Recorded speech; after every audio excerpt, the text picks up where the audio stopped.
Number 66, A B এর 3 গুণ কর্মক্ষম।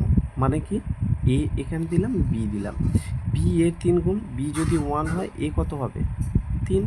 এবারে একটি কাজ এ বি এর 20 দিন আগে শেষ করে।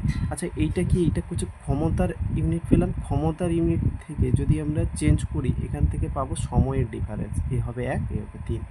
এদের দুজনের মধ্যে ডিফারেন্স কত দেখো তো, ডিফারেন্স হচ্ছে 2 ইউনিট। এই 2 ইউনিটের ভ্যালু দেওয়া আছে, তাহলে এ বি এর থেকে 20 দিন আগে শেষ করে দেয়। তার মানে এ হচ্ছে, এই দুজনের ডিফারেন্স হচ্ছে 20, এ বি এর 20 দিন আগে শেষ করে দেয়, তারা একত্রে কাজটি করতে হবে। তার মানে এখানটায় এ মানে 1 ইউনিট মানে 20 দিন, আর বি এর লাগবে 3 ইউনিট মানে 30 দিন। এই সরি, এটা 20 হবে না, 1 ইউনিট ইকাল টু 10 দিন, তাহলে 10 দিন। এইবার ব্যাপারটা হচ্ছে দুজনের টোটাল কাজ মনে করি 30 একক, মনে করো 30টা চেয়ার তৈরি করবে,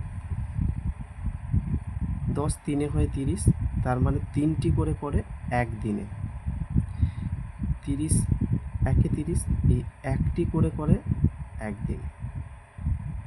বলছে তারা একত্রে কাজটি করে, তার মানে 4টি করে তারা কত দিনে, একদিনে।